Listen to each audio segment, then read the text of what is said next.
यह कहानी है उस इंसान की जिसे भारत का माउंटेन मैन कहा जाता है और वह शख्स है दशरथ मांझी, एक ऐसी पर्सनालिटी जिनसे हम सभी को प्रेरणा मिलती है।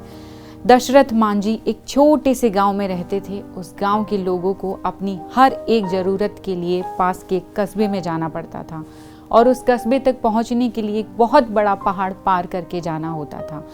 एक दिन दशरथ मांझी पहाड़ी इलाके में अपना काम कर रहे थे और हमेशा की तरह उनकी पत्नी उनके लिए दोपहर का खाना लेकर जा रही थी।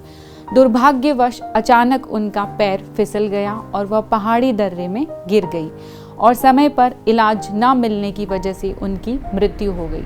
वास्तव में उनकी मृत्यु का कारण वह पहाड़ था जो दशरथ मांझी के गांव और शहर के बीच की दीवार बनकर खड़ा था। इसी पहाड़ की वजह से वह अपनी पत्नी को समय पर अस्पताल नहीं ले जा पाए थे।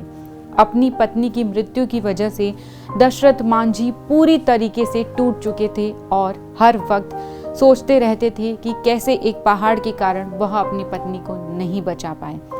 अपनी पत्नी की मृत्यु से जुड़ी इस दुखद घटना के बाद दशरथ मांझी ने फैसला किया कि वह इस पहाड़ को काटेंगे और इसके बाद अपने बुलंद हौसलों के साथ उन्होंने मात्र छोटी सी छेनी और हथौड़ी से उस बड़े से पहाड़ को तोड़ने का काम शुरू कर दिया। यह देखकर कुछ गांव वालों ने उन पर हंसना शुरू कर दिया तो कुछ ने उन्हें पागल भी कहा, लेकिन इसके बावजूद वे अपने काम में जुटे रहे। इस तरह कुछ दिन बीते, फिर कुछ महीने और अब तो साल भी बीतने लगा था।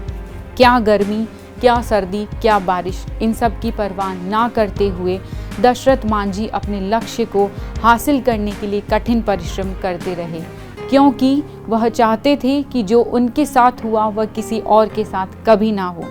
अपने दृढ़ संकल्प के कारण उन्होंने लगभग 22 साल के कठिन परिश्रम और मेहनत के बाद उस पहाड़ पर एक चौड़ा रास्ता बना ही दिया और इस नए रास्ते की वजह से गांव वालों का जीवन बहुत ही सरल हो गया।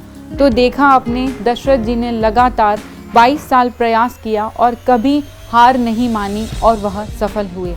यह महज एक कहानी ही नहीं बल्कि हकीकत में हुई एक घटना है।